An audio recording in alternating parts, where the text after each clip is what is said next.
but because it got confiscated from a fucking place in New Jersey. But I'm sure one of those tapes that they have was, you know, us getting drunk and fucking him like choking me out, like to the point where I passed out on the fucking, you know, on Zach's floor, just playing around. Like, but it's like I just fucking take it like fucking whatever. But that was just normal, Gene, with a little bit of alcohol. Like he would get fucking violent, try to fucking be stabbing everybody and shit. So he got shot by his stepdad in his fucking own house. Died. Zach called me, or fucking got a hold of me. I've always been damn near impossible to get a hold of if I don't want you to be able to get a hold of me. But he called me, crying, telling me Gene died, this and that. And he told me when the funeral was. I took the day off work. But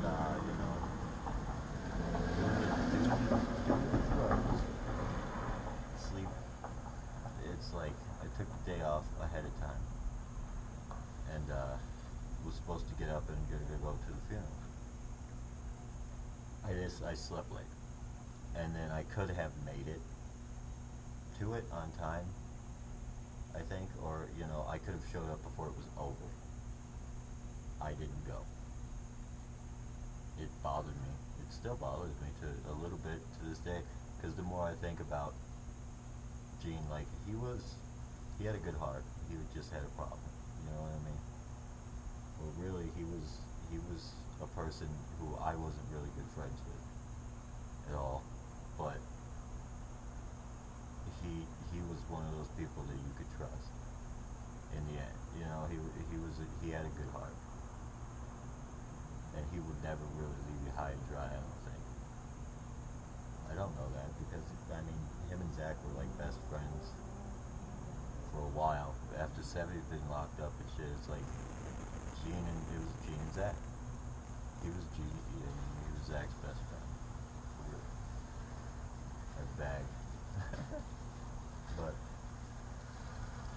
I wasn't there, and then I felt fucking away, and I was like, just fucking, avoided everything, ignored calls, fucking hid from the fucking issue.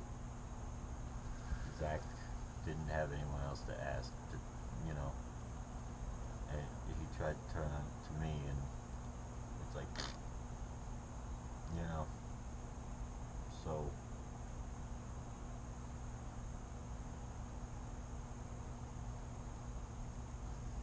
here's what it is. Feel a way about Zach, I'm sure he felt the way about me though. He did fucking come and try to hide out at my fucking house in Jersey. Idiot. But it's like, at that point you kinda,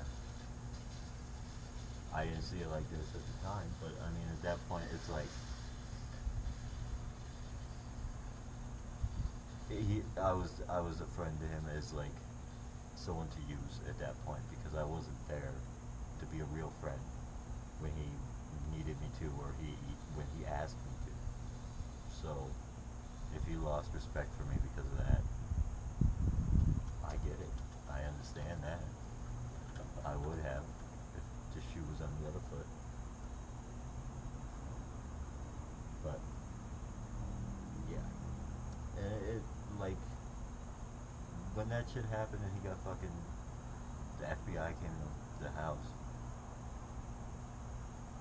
Honestly, like the only reason I was upset was because of Monique, because I was married and she had a problem with him to begin with. Understandable reasons. She had her reasons, and she actually had more reasons because we did live together way back. She threw a fucking like boiling hot fucking pan of fucking oil at him one morning.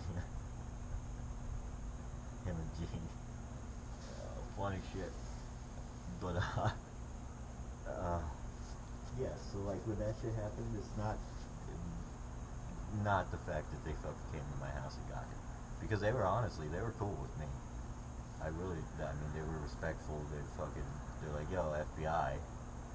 They're like, they did the stuff, and it's like, well, just sit in the living room, whatever, blah blah blah. But they were nice. They were polite. They didn't fucking, they weren't dickheads to me. It's like they knew why they were there. I'm sure. It seems like they had been paying attention. This wasn't. They got. We went out to go buy headlights for his fucking car, his MM. Was it? No, it was a BMW M5, I think. But we went and bought headlights after I got home from work one day, and then I went inside to get something to drink or some shit. I don't. And he was like, I was gonna go right back out to help him fucking do the headlights, or hang out with him while he did the headlights, whatever. I go in the house, do whatever. I don't know how long I'm in there. Not long though. Couldn't have been more than 5 minutes. But I'm in there. I think I was sitting on the couch or something, turned on the TV or something, and just knock on the fucking the Jersey City house, the apartment. It was a house, a split level house thing. So you walk in the front door, like from the porch outside, and off to the right is the neighbors. The neighbors live downstairs. It's their apartment. It's their door, and straight ahead is immediately upstairs, and that's the top floor is mine. So the door downstairs is always locked because the neighbors were paranoid. It's Jersey City, bad neighborhood. They had been there for a while. Neighbor, I guess he got fucking mugged one night. Years before that, it really wasn't that bad where exactly we were at, but you walk up, up the fucking hill, and yeah, it was pretty shitty. It wasn't. I lived in the hood. It was the hood. Hood adjacent is the best way that I used to try to explain it. But where it's like you buy crack on the fucking street.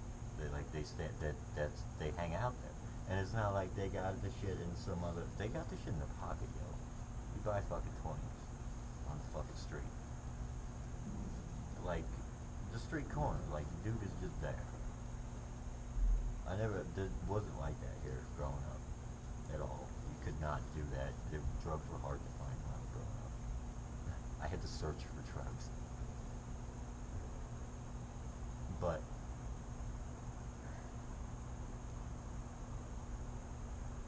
they came, and anyways, I hear a knock on the upstairs door.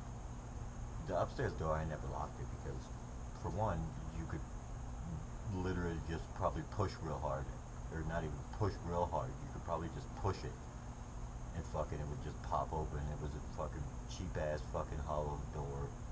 It was for like a fucking the cheapest door you could buy at Home Depot. I bet is what it was.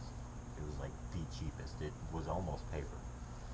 So knock on the fucking upstairs door, and I thought it was him fucking around. And what the fuck? And I started yelling something or something. I opened the door.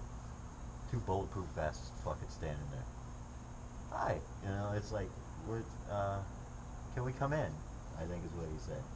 I was like, oh, okay, and if I can back up, let him in. They're like, why we're here, and I'm like, I don't remember what I said exactly or anything. But nobody actually told me who they were. They were just a guy and a girl in a bulletproof fucking vest who looked like police officers of sorts. But nobody actually directly said it. Somehow I got it from them talking to each other, because after 2 came in, then now there's 5 of them, and I'm sitting on a couch in the living room while they're going through all his shit, or taking all his shit. But yeah, they said FBI. They were the FBI, or maybe I asked. I don't really remember. But yeah, it was the FBI is what it was. And they were only in the house not long. They grabbed all his electronics, everything. He had the drone and shit, which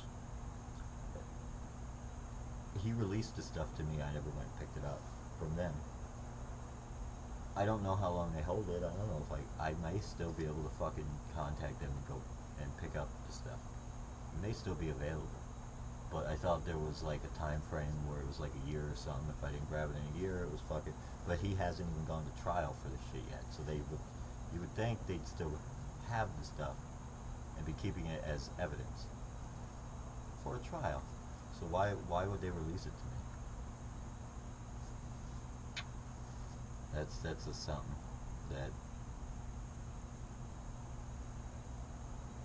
that's a something. You know, they wouldn't release anything of his until he was sentenced, because it could be used as evidence in one way or another, especially if he's taken it to trial, if he didn't plea out. So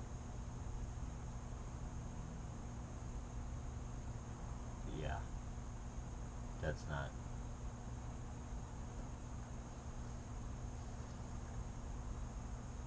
Can't trust anyone.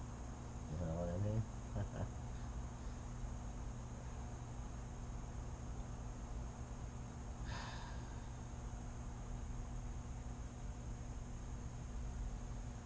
I'm gonna have to find. I'll look into it. I don't know how, but there's one way how. And see, I was thinking about applying for a job to the FBI, and then I fucking sent that email to fucking the Navy, and I was like, oh man, you know, it's like, well,